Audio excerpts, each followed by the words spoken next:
ఈరోజు మనము మష్రూమ్ మసాలా చేస్తున్నాం. దానికి కావలసిన పదార్థాలు: ఆయిల్,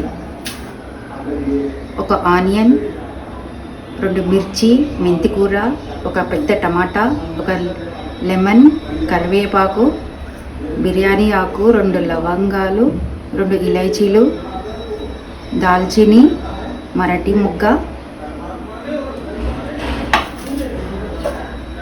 తర్వాత మష్రూమ్ మంచిగా కడుక్కొని చేయాలి. ఎందుకంటే దీంట్లో మట్టి ఉంటుంది కాబట్టి కొద్దిగా టైం పడుతుంది, కానీ మంచిగా కడుక్కొని చేయాలి. లేకపోతే దాంట్లో ఉన్న మట్టి అంతా మన కర్రీలోకి వచ్చేస్తుంది. కాబట్టి అది చాలా బాగా కనుక్కోవాలి. ముందుగా మనం ఆయిల్ వేసాం. నేను ఇక్కడ కోకోనట్ ఆయిల్ యూజ్ చేస్తున్నాను. ఆయిల్ బాగా వేడెక్కివ్వాలి.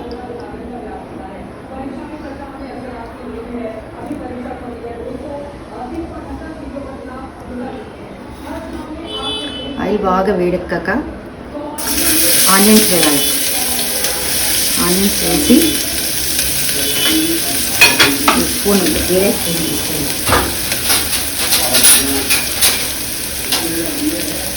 చిన్న స్పూన్ తీసుకుంటున్నా. నాకు సరిపోతుంది. దీంతో బాగా అలవాటు కాబట్టి నేను చిన్న స్పూనే తీసుకుంటాను. చాలా వరకు నేను తొక్కలో చేస్తే నేను చిన్న స్పూనే తీసుకుంటాను. పెద్ద స్పూన్ నాకు అసలు అలవాటు లేదు. తర్వాత అల్లం వెల్లిపాయ పేస్ట్. యాక్చువల్లీ నేను అల్లం వెల్లిపాయ పేస్ట్ నెలకు సరిపడంత చేసి పెట్టుకుంటాను. కాకపోతే అయిపోయింది, మళ్ళీ చేసుకుంటాను. మళ్ళీ మార్కెట్కి వెళ్ళి చేసుకుంటాను. ఇది కూడా బాగా ఫ్రై అవ్వనివ్వాలి, మంచిగా ఫ్రై అవ్వాలి. ఉల్లిగడ్డలో అల్లం వెల్లిపాయకి ఈ పేస్ట్ వేసి చేసామంటే స్మెల్ అనేది మంచిగా వస్తుంది. తర్వాత టేస్ట్ కూడా బాగుంటుంది. తర్వాత వేయడానికంటే ఉల్లిగడ్డలు వేస్తే బాగుంటుంది. దాని తర్వాత ఈ మసాలాలు వేయాలి. మనం తీసి పెట్టుకున్నాం కదా, ఆ మసాలాలన్నీ వేసేసేయాలి.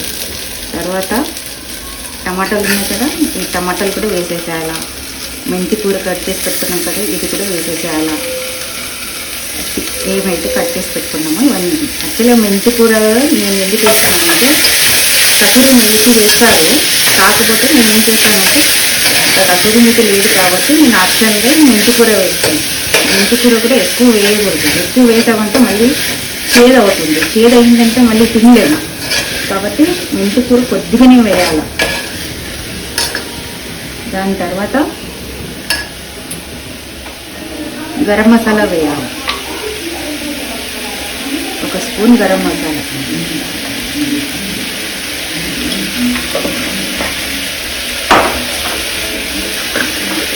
తర్వాత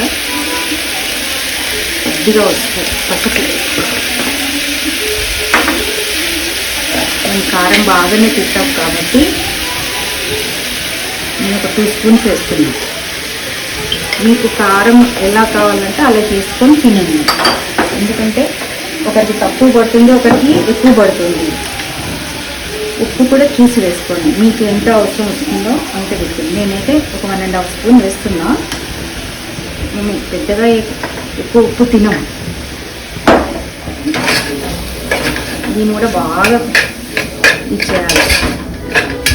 బాగా టమాటా ఉడకాలి.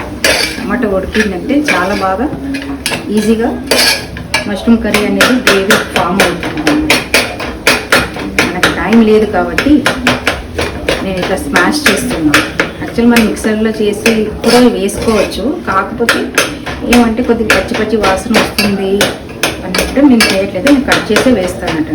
మీకు ఇష్టం ఉంటే మీరు మిక్సర్లో వేసి కూడా చేసుకోవచ్చు. ఇలా చేస్తే ఏమవుతుందంటే మంచి టెక్స్చర్ అనేది వస్తుంది.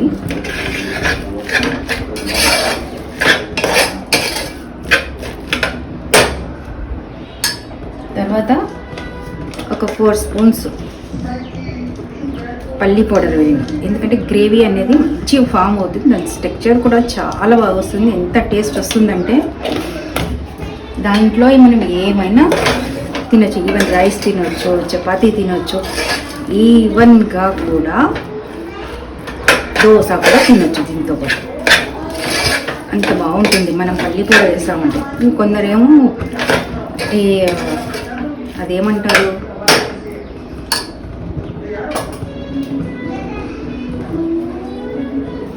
ఇప్పుడు నిమ్మకాయ వేసుకుందాం.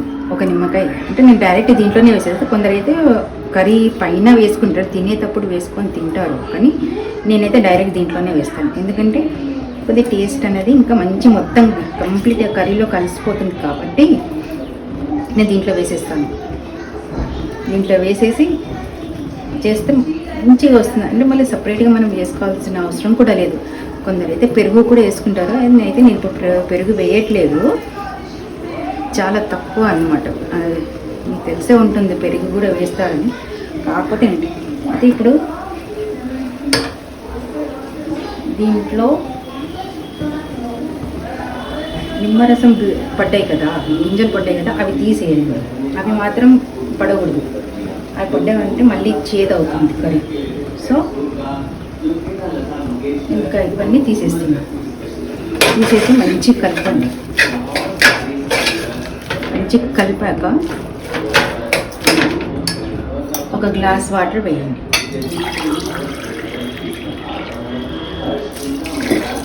అంటే గ్రేవీ మనకి ఎంత కావాలో అంత వాటర్ వేసుకోండి. నేనైతే ఒక గ్లాస్ వేసుకుంటాను, ఎందుకంటే నాకు చపాతీస్ కూడా తినడానికి వస్తుంది అన్నట్టుగా నేను వేస్తున్నాను. మీకు ఎంత వాటర్ కావాలో అంత వేసుకోండి. తర్వాత ఈ మష్రూమ్స్ వేసేసాను. ఈ మష్రూమ్స్ వేసాక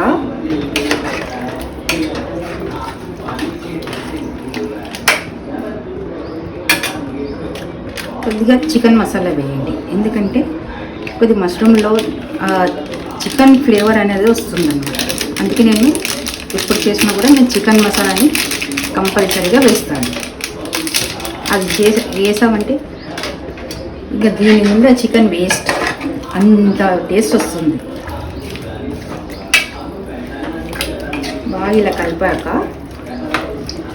ఒక 4 to 6 విజిల్స్ తీసేసుకోండి.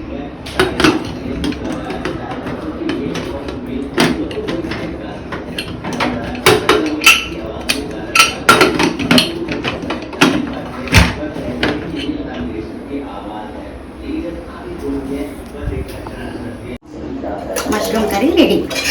ఇది మన బిర్యానీలో కానీ, బగారా రైస్ అంటారు కదా, దాంట్లో కానీ, చపాతీలో కానీ చేసుకొని తింటే కమ్మగా ఉంటుంది. ఇదిగోండి, చెప్పాను కదా.